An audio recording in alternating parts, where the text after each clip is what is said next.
उसको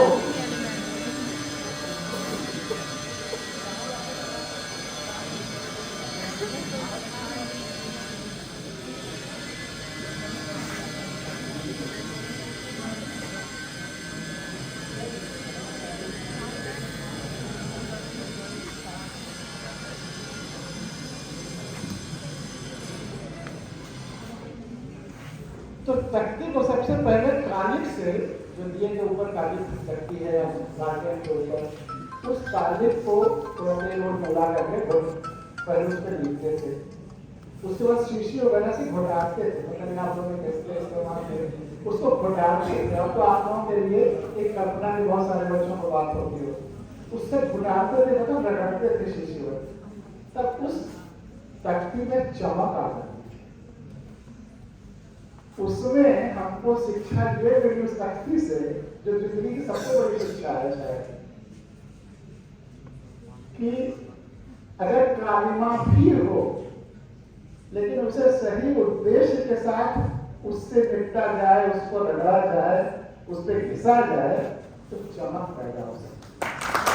कालिमा में चमक पैदा करने की अगर शिक्षा मुझे किसी ने दी है तो वो कुछ तख्ती में दी है। अगर आज के माहौल में कोई कमी है तो उसको दूर करने की हमें कोशिश करनी पड़ेगी। कोई फरिश्ता नहीं आएगा, कोई अवतार नहीं आएगा। अगर आप करोगे तो आप अवतार हो जाओगे। कोई फरिश्ता नहीं आएगा, कोई यूनाइटेड नेशन से नहीं आएगा, हम ही को करना पड़ेगा। जहां जहां समाज में या जहां जहां कोई कालिमा है, कोई कमजोरी है, कोई कालापन है, उसको दूर करने की जिम्मेदारी हमारी है। ये दूसरी शिक्षा मिली। गांव में सब कुछ बहुत अच्छा लगता था, लेकिन बरसात में जब गली से होकर के जाना होता था, चाहे स्कूल चाहे कहीं, और आदमी और जानवर सारे का मेला भी उसी में होकर रहता था और जाना पड़ता था, तो मन में ये भाव आता था, काश इस कीचड़ से मुक्ति मिल जाती, काश इस कीचड़ से मुक्ति मिल जाती। यह भावना आती थी। और अम्मा भी कहा करती थी, वो भी डिस्कोर्स होता था, कि हम चाहिए थे कि हमारे बच्चे यह कीचड़ माटी बोलते ना रहे। तो एक ये भी था कि इस कीचड़ से मुक्ति भी चाहता था। हमें देखिए माफ करें।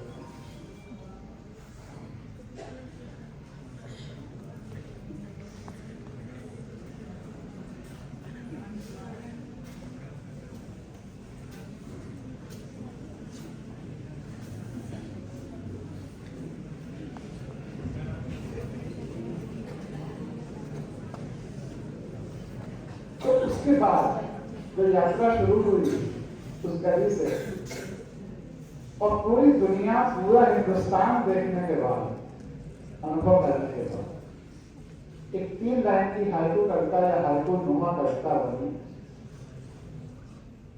कि धरती की कीचड़ देख भागा, धरती की कीचड़ देख भागा, तो जहां पहुंचा वहां आकाश में कीचड़ है। धरती की कीचड़ देख भागा, तो जहां पहुंचा वहां आकाश में। फिर एक तरह से जीवन का उद्देश्य ही हो गया कि हमें धरती से भी भागना नहीं है, आकाश से भी भागना नहीं है, दोनों के कीचड़ को दूर करना है।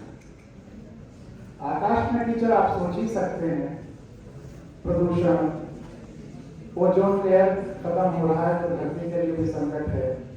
और सबसे बड़ी बात, आजकल जो सोशल मीडिया और मीडिया या आकाशीय मार्ग से ही सब कुछ आता जाता है, और जहां 99% असत्य भरोसा जाता है, कीचड़ भरोसा जाता है।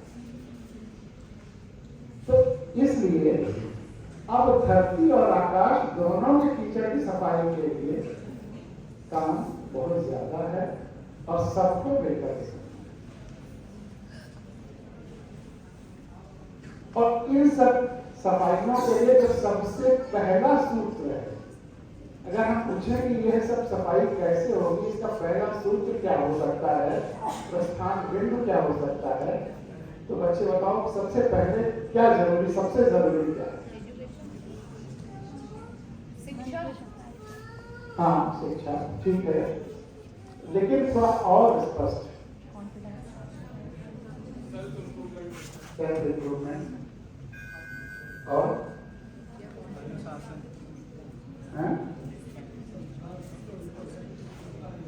संविधान, ये सब सही है, लेकिन सबसे सही मैं बुझाना चाहता हूँ जागरूक होना, लोगों का जागरूक होना, लोगों का जागरूक होना, उस दिशा में जा रही हो, अपने मन के अंदर और नजरिए में सफाई लाना है। हाँ, और आत्मविश्वास, सही दिशा, जागरूक होना, कुछ उस दिशा में एकदम सही जा रहे हैं। बड़े लोग भी बोल सकते हैं इच्छा शक्ति, और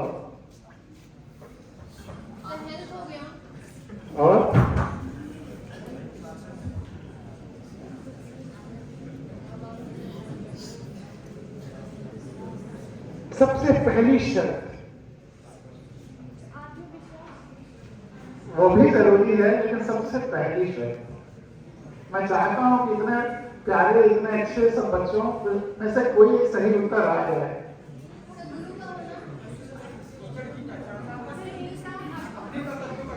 और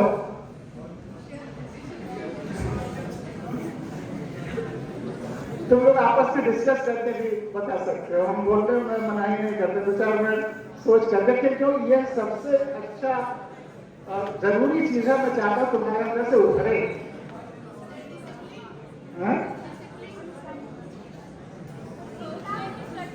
प्रस्थान बिंदु कीचड़ मिटाने की है,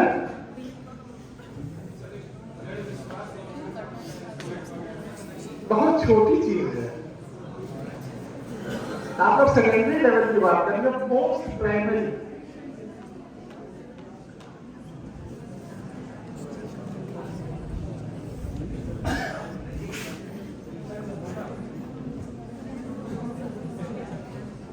कीचड़ कितने हैं, कौन मिटा रहा है? कीचड़ में होना ही काफी नहीं, कीचड़ तो थोड़ा बहुत हर आदमी उसमें है ही,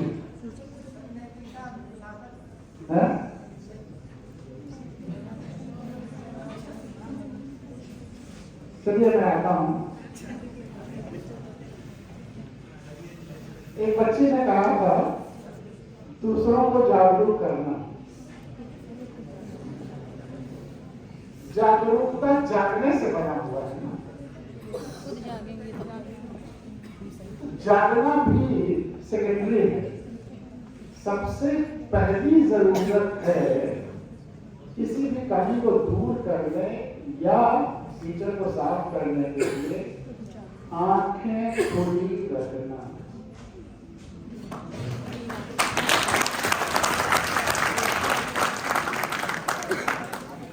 अगर आपकी आंखें बंद हैं तो आप जागे भी जागरूक नहीं,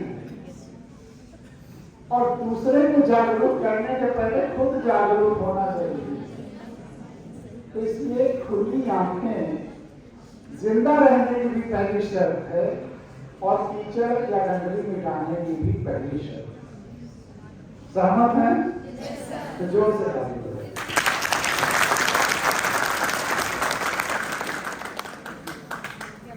आपने काफी हद तक ठीक कहा था, संविधान की जानकारी, लेकिन संविधान हमें आंखें खुली रखने की बात कहता है, सिखाता है, समझाता है। उसके मूल कर्तव्यों में वैज्ञानिक दृष्टिकोण कहा हुआ है, और वैज्ञानिक दृष्टिकोण का मतलब है खुली आंखों से देखना, यही वैज्ञानिक दृष्टिकोण है। तो संविधान हमें, अब बच्चे कोई जाएंगे नहीं, और अगर जाएंगे तो मैं समझूंगा कि मैं अब असफल हो रहा हूं, मुझे तुम लोग सिखाने के साथ, इससे कोई जाएगा नहीं।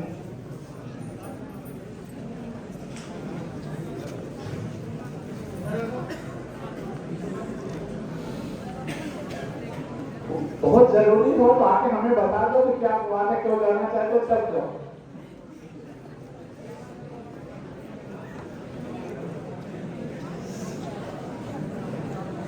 तो मैं अब चलो बात शुरू और आगे बढ़ाते हैं। संविधान कहता है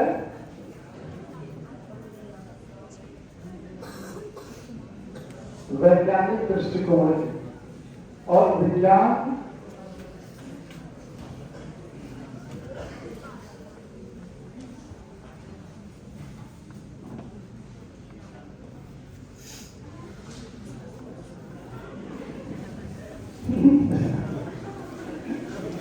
कभी कभी ये भी करना पड़ता है तुम्हारे पढ़ाई से।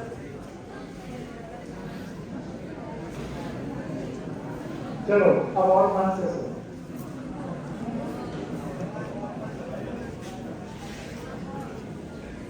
उन बच्चों को जो जानना चाहते थे नहीं जा पा रहे उनको विशेष धन्यवाद।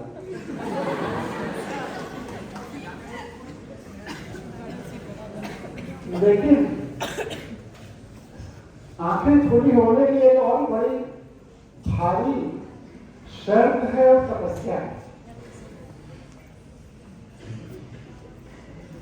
वो है अपनी खुली आंखों से जो आप देख रहे हैं उस पर विश्वास करें।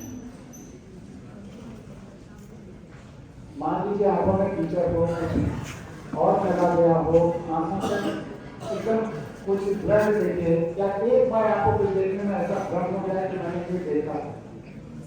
लेकिन वैज्ञानिकता कहती है कि कोई चीज बार बार आपकी आंखों से वही दिख रहा है तो अपनी आंखों पर विश्वास करना, और विश्वास इस हद तक करना कि किसी भी पुस्तक में, किसी भी ग्रंथ में कुछ भी लिखा हो, अगर वो तुम्हारी आंखों से जो दिखाई दे रहा है उससे अलग है तो अपनी आंखों पर विश्वास करना, उस किताब पर विश्वास मत करना।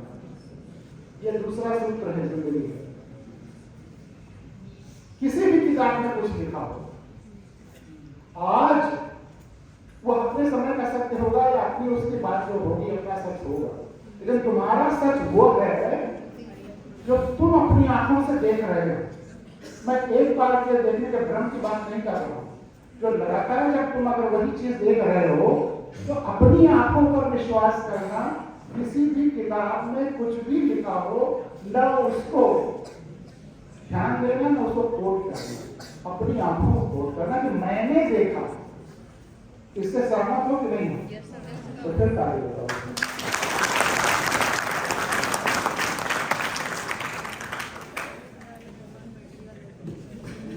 और अब एक महत्वपूर्ण बात है आत्मविश्वास।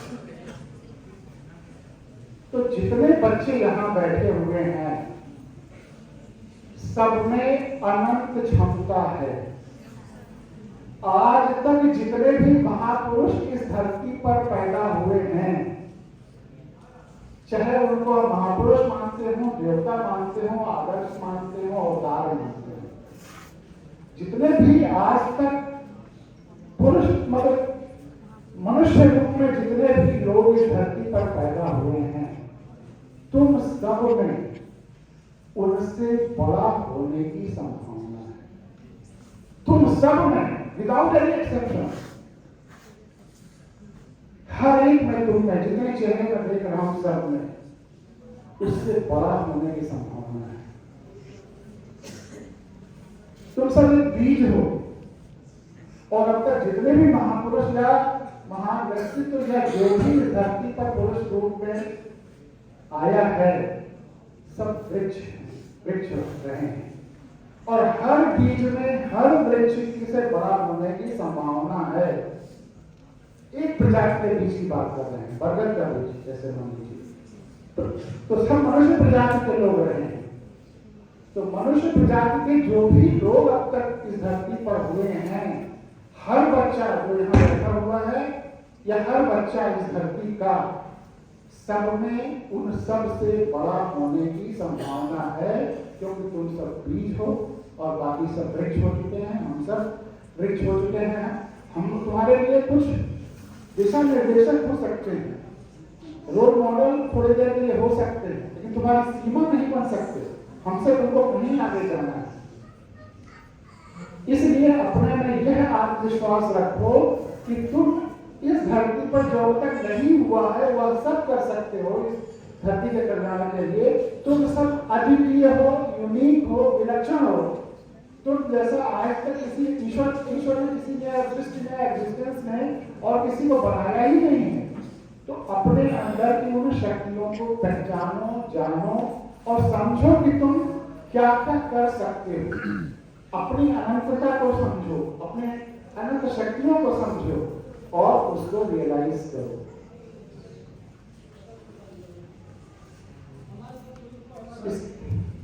थोड़ा सा लाइन पूछ सकते हैं? हाँ बिल्कुल।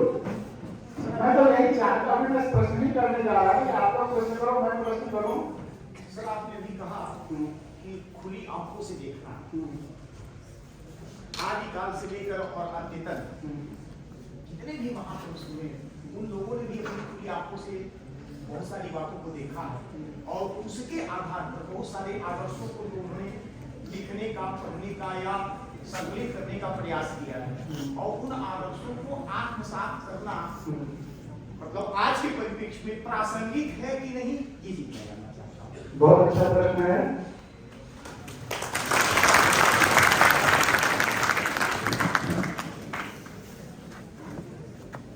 कोई बच्चा इसका या कोई हॉल इसका उत्तर देने की कोशिश करेगा? आपका प्रश्न आज आप इधर आ जाओ। या ये माइक अगर आओ उस बच्ची को दे दे, ये नहीं आ जाओ ताकि मैं सुन सकूं, वो बोल दो। आ जाओ।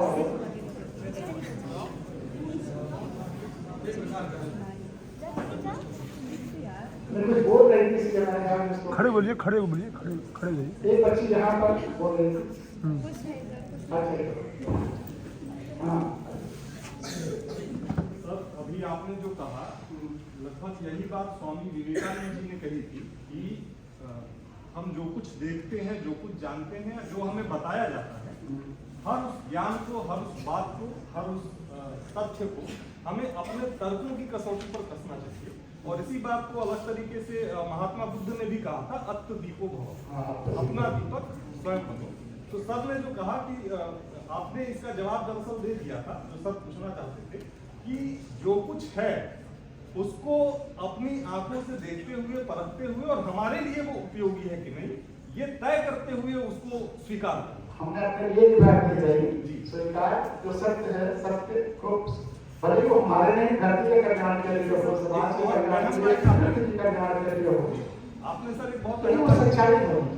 आपने एक बहुत अहम बात कही कि किसी ने आज से 200 साल, 400 साल या 1000 साल पहले अगर कुछ देखा, महसूस किया और उसको सही माना, तो ये जरूरी नहीं है कि वो आज हमारे लिए सही हो, और इसीलिए उसको तर्क की कसौटी पर कसना जरूरी हो जाता है। जो सर कहना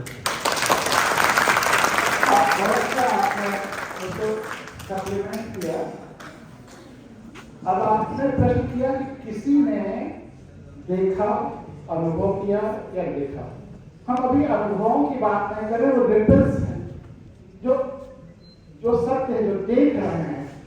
तर्क तो फिर उसके बाद की बात है। दिमाग में जो हमने आंखों से देखा, उसमें दिमाग जब आता है, उसमें दिमाग में मन भी आ जाता है, स्वाद भी आ जाता है, कॉन्शियस भी आ जाता है, सब कॉन्शियस भी आ जाता है, तमाम सारी चीजें आ जाती है, कंडीशनिंग भी आ जाती है। हम अभी उसको अलग करके बात कर रहे हैं। जो हमने अपनी आंखों से देखा, मैंने कहा कि किसी किताब में कुछ भी लिखा हो, लेकिन अगर तुम्हारी आंखें कुछ और देख रही है तो अपनी आंखों पर विश्वास करो, उन किताबों में क्या लिखा है उस पर विश्वास मत करो। जहां सहमति के बिंदु है, तुम भी वही देख रहे हो, किताबों में जो वही लिखा है वहां तो विश्वास करो। जैसे पूरे साइंस की जो किताबें हैं, वो उन्होंने भी कहा है ये देखा भी है, प्रयोग करके तरीके भी बताए हैं, उस तरीके से तुम भी प्रयोग करके पढ़ते हो, पढ़ाते हो और उसको विश्वास करते हो। विज्ञान कुछ नहीं है, सत्य की खोज ही विज्ञान है। ज्ञान तो तर्क के आधार पर ही हो सकता है, लेकिन विज्ञान वो है जो सत्य की खोज है, सत्य के आधार पर है, जिसको तुम ही नहीं, कोई भी कहीं भी दुनिया के किसी कोने में वही देखेगा, वही कहेगा और वो प्रयोग करेगा तो वही मिलेगा। इसीलिए विज्ञान की तीन कसौटियां हैं, रिलायबिलिटी, वैलिडिटी और रिपीटेबिलिटी।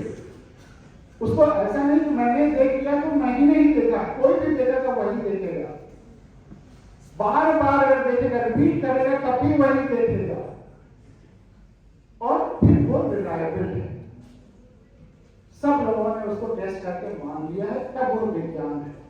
सत्य जो सबके लिए है उस विज्ञान की बात हो रही है। और आध्यात्मिकता, धार्मिकता, ईश्वर, संपूर्णता सब वैज्ञानिक रूप से जो सत्य है वही स्वीकार्य है। और उस रूप में आप देखें तो हमारे वैदिक जो मंत्र हैं, पूर्णमिदं पूर्णमिदमादाय, वो वही ले जाते हैं। जो संपूर्ण ब्रह्मांड है, संपूर्ण कॉस्मस है, वह विराट जीवन शरीर है और हम सब उसके जीवंत अंग हैं। हम सब पूरे ब्रह्मांड में जुड़े हुए हैं, यही विज्ञान भी कहता है। अब तो फिजिक्स में नोबेल प्राइज भी इसी पे मिला हुआ है, इसको प्रयोग करके देख लिया गया है। और हम सब, लेकिन वो कहीं बांटता नहीं है, बांटता नहीं है, वो किसी टुकड़ों में नहीं सोचता है, संपूर्णता में सोचता है। आपका जो शरीर है, आपके हाथ है, तो यह इस शरीर का अंग है, तो इससे जुड़ा हुआ है और इसका कुछ और नाम नहीं होगा। अगर इस शरीर का ये सोनी का नाम भी पूछा जाए तो गिरीश होगा, क्योंकि यही शरीर का अंग है। वैसे संपूर्ण जो एग्जिस्टेंस है वो एक यूनिफॉर्म, उसमें कनेक्टेड बॉडी है, सब एक दूसरे से जुड़ा हुआ है, अलग अलग नहीं है। इसलिए अगर एक तितली भी उड़ती है तो पूरे ब्रह्मांड को प्रभावित करती है, सब कुछ जुड़ा हुआ है। लेकिन अगर आप उससे अलग सोचते हैं कि हम पूरे ब्रह्मांड से, पूरी धरती से अलग हैं, यह अलगाव का भाव जब आपको आता है तो तभी आता है जब आप, जैसे आपका ये हाथ है, अगर इस शरीर से अलगाव का भाव रखे तो यह जरूर या तो बीमार है या लगवा मार गया है। तो अगर हम संपूर्ण ब्रह्मांड से जुड़ाव महसूस नहीं करते हैं तो यह हमारा मानसिक लगवापन है। तो यह तो हुई तर्क की बात या आगे की बात। लेकिन हम अपने आंखों की जो बात कह रहे थे, आपने कहा कि किसी और ने कुछ और देखा है, अगर वो सच्चाई और सत्य पर आधारित है, विज्ञान के सत्य पर आधारित है, या हम उसको वही देख रहे हैं, उसको स्वीकार करें, तो कोई विरोध के लिए विरोध नहीं है। जहां किसी और ने कुछ और लिखा है और हमने कुछ और बार बार देखा है, तो पहले तो प्रश्न चिन्ह लगाइए, उसको दोबारा टेस्ट करिए, और फिर भी अगर आप अपनी आंखों से कुछ और देख रहे हैं तो उस पर विश्वास करिए। उस समय का सत्य कुछ और हो सकता है। और हाँ, सर ने कहा सर, एक लाइन मैंने भी पढ़ी है, मैं उसको भी जोड़ना चाहूंगा कि भगवत गीता भी ये कहती है सर, यदि यदा श्रेष्ठा सत्य देगे सायत प्रमाणन करते लोकस्तत्व अनुवर्तते। तो जैसा श्रेष्ठ ज्ञान हम श्रेष्ठ आचरण देखते हैं तो उस हिसाब से उसका अनुकरण करने का प्रयास भी करते रहते हैं। बिल्कुल सही बात है। श्रेष्ठ ज्ञान जो हमने देखा, उस श्रेष्ठ ज्ञान को अगर अपनी आंखों से देखा पड़ता है तो स्वीकार करिए जब वो सही है। लेकिन जहां हम कुछ और देख रहे हैं और वो कहीं किसी किताब में कितना भी श्रेष्ठ ज्ञान के रूप में हो, उसे मन स्वीकार नहीं कर रहे हैं। हमारी भी आपने इतनी किताबों का जिक्र किया है, आप लोगों ने पढ़ा भी, अगर हमारी किताब में कुछ भी लिखा है और वो आप जो देख रहे हैं उससे अलग है, उसको कभी स्वीकार नहीं। अपनी आंखों पर कहीं, जो आपने बहुत अच्छा कहा, बोलते हैं आपको दीपो भव, अपने मार्ग की खुद बनो, अपने दीप खुद बनो। लेकिन दीप का रोशनी होने का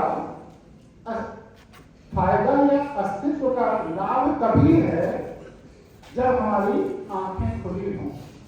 अगर आंखें बंद हैं तो हम दिया जला के भी क्या करेंगे, अपना दिया बना के भी क्या करेंगे।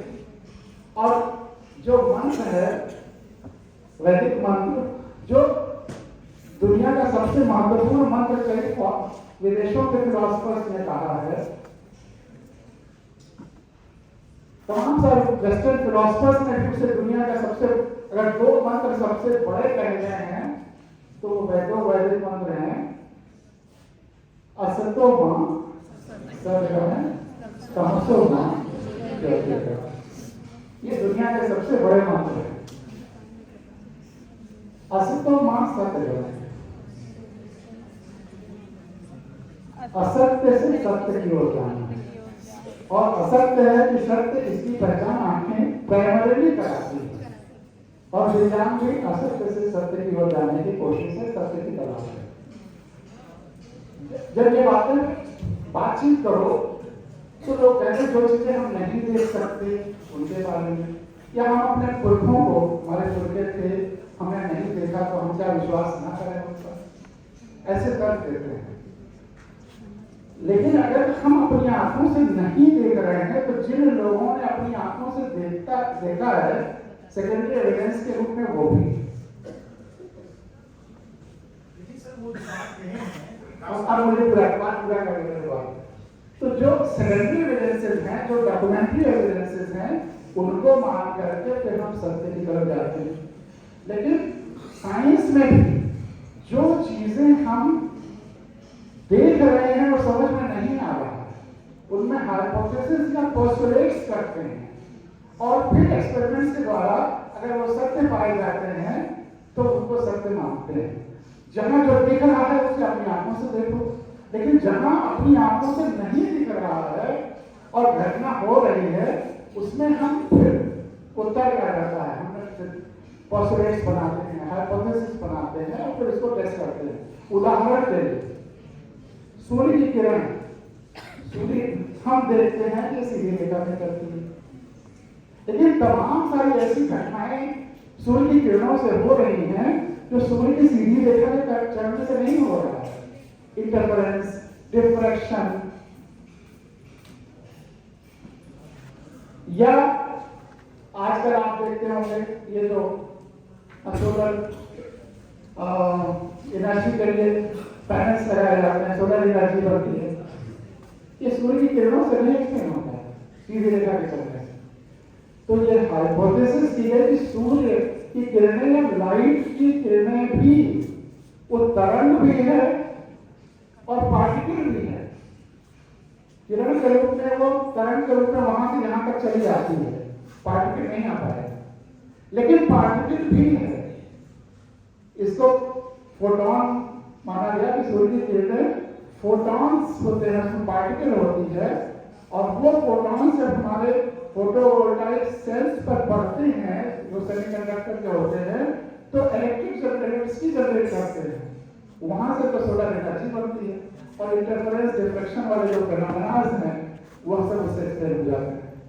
तो एक हाइपोथेसिस किया गया कि ये भले ही तरंग के रूप में सीधी रेखा में चल रहा है लेकिन इसमें पार्टिकल भी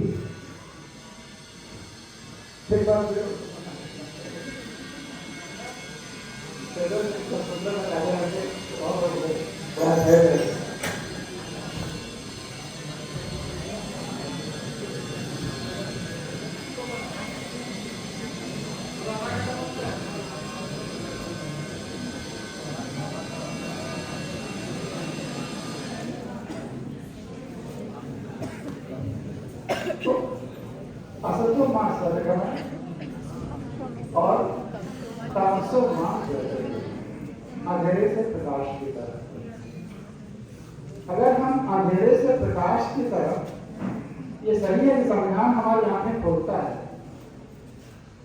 यह सही है कि आपको दीपों को अपना दीप हमें बनना है, मार्गदीप जहां अंधेरा है, लेकिन अगर हम अपने दीप बन भी गए और आंखों पर अगर हमने बंद रखी या पट्टियां बांध करके आगे बढ़े तो क्या हमारी ज्योतिर्गमय की यात्रा पूरी हुई, वैदिक मंत्र पूरा हुआ? तो इसलिए जरूरी है कि आंखें खुली रखना है। और चूंकि यहाँ पर इतनी सारी बच्चियां बैठी हुई हैं तो आंखें खुली रखने पर एक कविता भी आपके सामने रख रहा हूँ, क्योंकि माहौल में कुछ ज्यादा सीरियसनेस आ रही थी तो थोड़ा लाइट भी बनाया जाए। क्यों सब लोग सहमत हैं?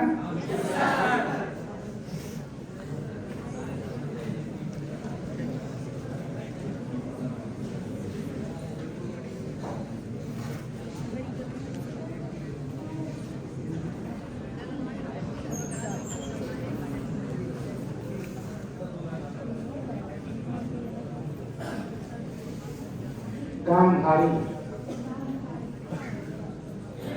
आंखों पर पट्टियां मारने और खुली आंखों से देखने पर यह कविता अनायास मन हुआ कि आपके सामने रखा गया। कामधारी कौन थी? उन्होंने आंखों पर पट्टियां क्यों बांधी? अब ऊपर आंखों पर पट्टियां बांधना आज के परिप्रेक्ष्य में क्या सही है? क्यों?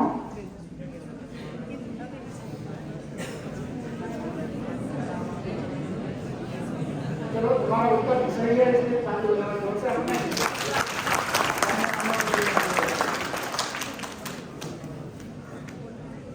कामधारी, तुमने अपनी आंखों पर स्वयं पट्टियां बांध के पतिव्रत धर्म निभाने के लिए। असली पतिव्रत धर्म तो होता कि तुम अपने पति से कहती अब मेरी आंखें तुम्हारी आंखें। असली पतिव्रत धर्म तो होता कि तुम अपने पति से कहती कि वे मेरी आंखें तुम्हारी भी आंखें बनेंगी, लगातार वे रक्षा में सेवा में रहेंगी, क्योंकि वो राजा थे तो राजा और पति दोनों की सेवा में, प्रजा की भी सेवा में लगी रहेंगी दोनों शक्ति से। लेकिन अच्छा धर्म, अच्छा रास्ता बताया, सिखाया, दिखाया तुमने। तुम्हारी माने तो पितृव्रत धर्म निभाने के लिए अंधे पिता के पुत्रों को भी आंखों पर पट्टियां बांध देनी चाहिए। राज्य धर्म निभाने के लिए अंधे राजा की प्रजा को भी आंखों पर पट्टियां बांध देनी चाहिए कि प्रजा राजा से भी कैसे देखे। अच्छा चलो मान भी गई कि अति भावुकता में तुमने आंखों पर पट्टियां बांध ही दी, क्योंकि तुम पति के अहंकार को, श्रेष्ठता के एहसास को चोट नहीं पहुंचाना चाहती थी कि पत्नी पद से अधिक कैसे देखे।